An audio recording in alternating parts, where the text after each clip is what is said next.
నమస్కారం. మా గల్ఫ్ న్యూస్కి స్వాగతం. ప్రతిరోజు 6 దేశాల తాజా వార్తలు మీకు అందించబడుతున్నాయి.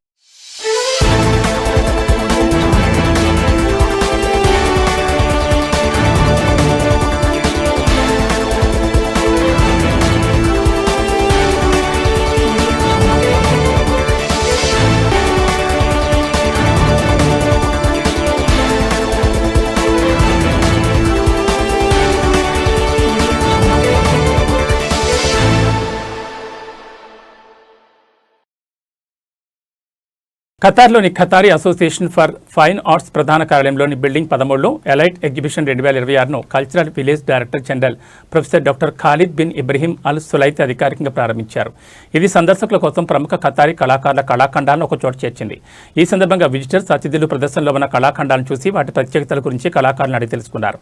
గ్రీన్, రెడ్ మరియు ఎల్లో కలర్స్లో విలక్షణమైన రేఖాఖండిత మోడల్స్తో కూడిన అద్భుతమైన అబ్స్ట్రాక్ట్ పెయింటింగ్లు ఈ ప్రదర్శనలోని హైలైట్గా నిలుస్తున్నాయి. ఇలాంటి అనేక ఖతారీ వారసత్వ కళాఖండాలు అందరినీ ఆకట్టుకుంటున్నాయి. డాక్టర్ అల్ సులైతి ఉన్నతాధికారులతో కలిసి ప్రదర్శన తిలకించారు. ఖతార్ ప్రధాన సాంస్కృతిక గమ్యస్థానంగా ఖతారా కల్చరల్ విలేజ్ తన స్థానాన్ని సుస్థిరం చేసుకుంటుందని ఉందని పేర్కొన్నారు.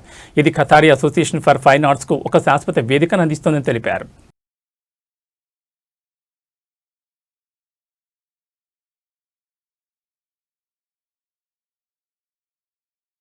యూఏఈలో ఏప్రిల్ 6న కొత్త విద్యా సంవత్సరం ప్రారంభమైంది. యూఏఈ వ్యాప్తంగా ఉన్న భారతీయ పాఠశాలలోని వేలాది మంది విద్యార్థులు సరికొత్త యూనిఫామ్లు ధరించి తరగతి గదుల్లోకి అడుగుపెట్టకుండా ఇంటి నుంచే లాగిన్ అయ్యారు.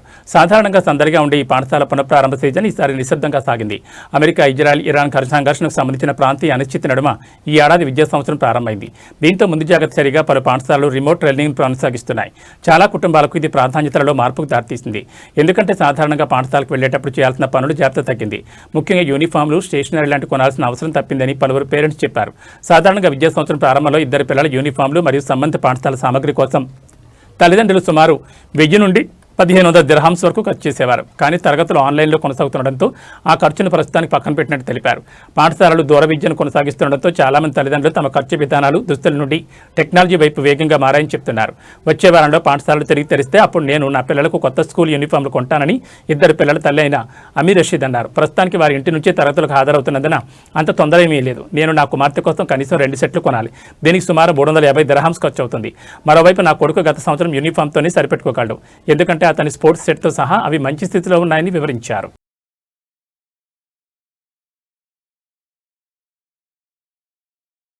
కార్మికుల హక్కులను పరిరక్షించడం మరియు కార్మిక మార్కెట్ నియంత్రించడంలో భాగంగా 2 భారీ కార్మిక సమావేశాలపై public authority for manpower చర్యలు తీసుకుంది.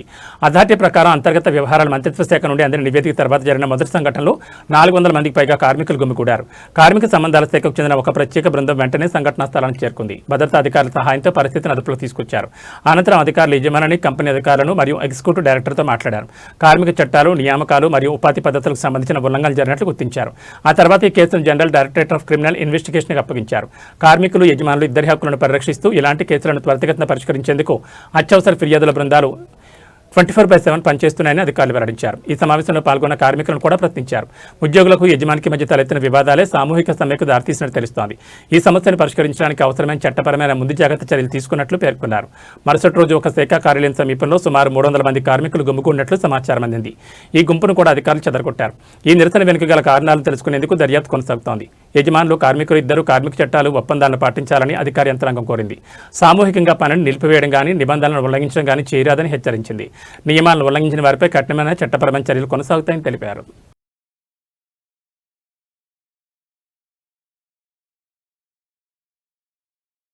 అప్పులు చెల్లించని వారిపై గరిష్టంగా 3 ఏళ్ల వరకు ప్రయాణ నిషేధాన్ని విధించేందుకు అనుమతించాలని 5 ఎంపీలు ప్రతిపాదించారు. అప్పులు చెల్లించకుండా కొంతమంది వ్యక్తులు బహ్రెయిన్ విడిచి తప్పించుకుపోతున్నారని, అలాంటి వారిని నిరోధించడానికి ఎక్కువ కాలం ట్రావెల్ బ్యాన్ విధించడం ఒక్కటే పరిష్కారం అని తెలిపారు. ఎంపీలు ఖాలిద్ బొవానాక్, అహ్మద్ అల్ సల్లూమ్, డాక్టర్ అలీ అల్ నుఐమి, జైనబ్ అబ్దుల్ అమీర్ మరియు మహమూద్ ఫర్దాన్ సహా ఈ ప్రతిపాదన సమర్పించారు. ఈ ముసాయిదా ప్రకారం కోర్టు ఒకేసారి గరిష్టంగా 3 నెలల ప్రయాణ నిషేధాన్ని విధించవచ్చు. దీన్ని పలుమార్లు పునరుద్ధరించే అవకాశం ఉంది. మొత్తంగా గరిష్టంగా 3 ఏళ్ల వరకు నిషేధం పొడిగించవచ్చు. ఈ ప్రతిపాదన లోన్ రికవరీ యంత్రాంగాలను బలోపేతం చేయడానికి మరియు పెద్ద కేసుల్లో విచారణకు న్యాయస్థానాలకు తగినంత సమయం ఉండేలా చూడడానికి ఈ సవరణ ఉపయోగపడుతుందని ఎంపీలు పేర్కొన్నారు.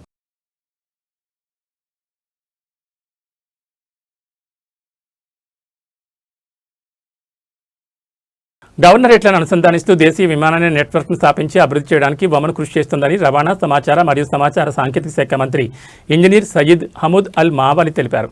ముఖ్యంగా అల్ జబల్ అల్ కబ్గర్, మసీరా ద్వీపం, సోహార్ వంటి పర్యాటక ప్రాంతాలు మరియు ఒమన్ గవర్నరేట్లోని ఇతర ప్రదేశాల్లో అనేక దేశీయ విమానాశ్రయాలు నిర్మించి ఆధునీకరించడానికి కూడా ప్రయత్నాలు కొనసాగుతున్నాయని చెప్పారు. ఈ విమానాశ్రయాలు మరియు దేశీయ విమానయాన నెట్వర్క్ అంతర్గత వాయు అనుసంధానాన్ని మెరుగుపరుస్తాయని తెలిపారు. పర్యాటక రంగానికి కొత్త అవకాశాలు తీసుకొస్తాయని, పౌరులకు అవసరమైన సేవలను మరింత చేరువ చేస్తాయని, అంతేకాకుండా సమీప ప్రాంతీయ మరియు అంతర్జాతీయ ప్రాంతాలతో భవిష్యత్ అనుసంధాన మార్గాలకు మార్గం సుగమం చేస్తాయని ఆయన వివరించారు. రాబోయే దశలో ఆర్థిక స్థిరత్వాన్ని పెంపొందించడం, వృద్ధిని పెంచడం, ప్రాంతీయంగా మరియు అంతర్జాతీయంగా విస్తరించడంపై దృష్టి సారిస్తామని మంత్రి తెలిపారు. పర్యాటకం మరియు లాజిస్టిక్స్ వంటి ఆర్థిక వైవిధ్య రంగాల వృద్ధిని సులభతరం చేయడంలో, ప్రయాణ మరియు పర్యాటకానికి ప్రాంతీయ మరియు అంతర్జాతీయ గమ్యస్థానంగా, అలాగే లాజిస్టికల్ సేవలకు ముఖద్వారంగా ఒమన్ స్థానాన్ని బలోపేతం చేయడంలో విమానయాన రంగం కీలక పాత్ర పోషిస్తుందని భావిస్తున్నారు. సలాలా మస్కట్ మార్గంలోని ధరల విషయానికి వస్తే ఖరీఫ్ దోఫర్ సీజన్లో మస్కట్ సలాలాకు ఒమన్ ఎయిర్ ఛార్జీలు ఓఎంఆర్ 54కు, ఏడాది పొడవునా ఓఎంఆర్ 64కు చేరుకుంటాయని ఆయన తెలిపారు. మస్కట్ సలాలా మార్గానికి సలాం ఎయిర్ కొత్త ఛార్జీల విషయానికి వస్తే లగేజ్ లేకుండా వన్ వే ప్రయాణానికి ఓఎంఆర్ 9.99, 20 కిలోల బ్యాగ్తో వన్ వే ప్రయాణానికి అత్యల్ప ఛార్జీగా ఓఎంఆర్ 18.99, లగేజ్ లేకుండా రౌండ్ ట్రిప్ ప్రయాణానికి అత్యల్ప ఛార్జీగా ఒమర్ 27.99 మరియు 20 కిలోల బ్యాగ్తో రౌండ్ ట్రిప్ ప్రయాణానికి అత్యల్ప ఛార్జీగా ఓఎంఆర్ 35.99గా ఉన్నాయని పేర్కొన్నారు.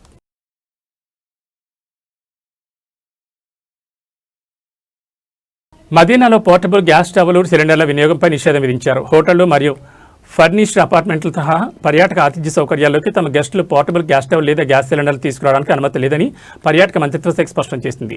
పర్యాటక ఆతిథ్య సౌకర్యాల నిబంధనలోని ఆర్టికల్ 22 పేరా 4 ఆధారంగా ఈ నిర్ణయం తీసుకున్నట్లు మంత్రిత్వ శాఖ ఒక సర్క్యులర్లో సూచించింది.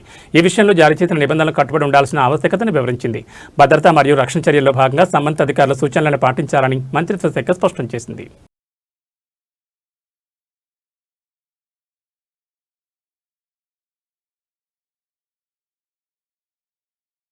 ఇవి మా కల్ట్ న్యూస్ విశేషాలు. నమస్కారం.